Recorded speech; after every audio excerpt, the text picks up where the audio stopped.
শুক্রবার মহাসাড়ম্বরে মল্লগড় বিষ্ণুপুরে রথযাত্রা পালিত করা হচ্ছে। আর এই রথের রীতি একটু ব্যতিক্রমী। বিষ্ণুপুরে রথে থাকে না জগন্নাথ, বলরাম, সুভদ্রা। রথে চাপানো হয় শ্রী শ্রী রাধা মোহন গোপাল ঠাকুরজিকে। প্রথমে বিষ্ণুপুর পৌরসভা 10 নম্বর ওয়ার্ডে মদন গোপাল মন্দির থেকে শ্রী শ্রী রাধা মোহন অর্থাৎ রাধা মদন গোপাল ঠাকুরজি তার মূর্তির নামে সংকীর্তনের মধ্য দিয়ে চাপানো হয়, রথে চাপানো হয় এবং তারপরেই জলে পুজো পাঠ। এরপরে শুরু হয় রথের দড়ি টানা। এই মুহূর্তে আমি রয়েছি মন্দির নগরী বিষ্ণুপুরে।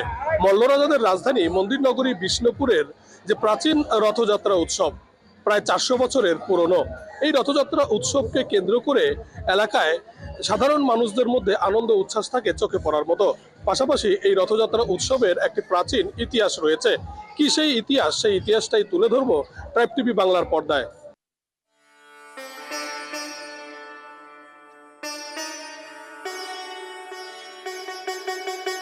এ যেন এক ব্যতিক্রমী রথযাত্রা বিষ্ণুপুরে। প্রায় 400 বছরের পুরনো মল্লরাজাদের স্মৃতি বিজড়িত বিষ্ণুপুরের এই রথ। এখানে সুভদ্রা, বলরাম, জগন্নাথকে রথে চাপানো হয় না, রথে চাপানো হয় শ্রী শ্রী রাধা মদন গোপাল ঠাকুরজিকে।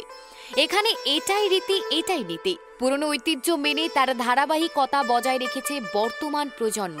পুরনো ঐতিহ্য মেনে প্রথমে ছোট রথ 3 বার টানা হয়, এরপরেই বড় রথ টানা হয়। আর রথ টানতে সাত সকালে উপচে পড়া ভিড় দর্শনার্থীদের। এখানে রথযাত্রা খুবই ভালো লাগলো দেখে।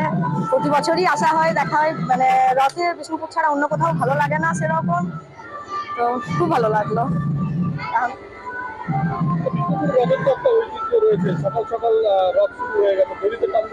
হ্যাঁ, বিষ্ণুপুরের রথ মানে আমরা সবাই জানি, রথ মানে হচ্ছে জগন্নাথ, বলরাম, সুভদ্রা। বিষ্ণুপুরের রথের একটা ব্যতিক্রম। মল্লরাজ প্রতিষ্ঠিত রথ, মল্লরাজের ইতিহাসের রথ।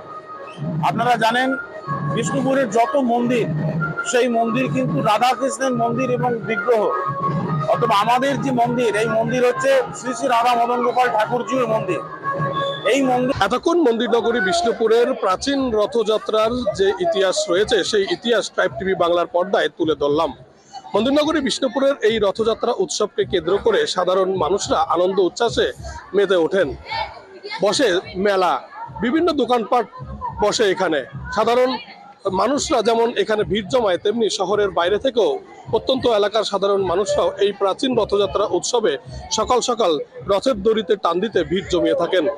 বাঁকুড়ার বিষ্ণুপুর থেকে সঞ্জীব মল্লিক, ট্রাইব টিভি বাংলা।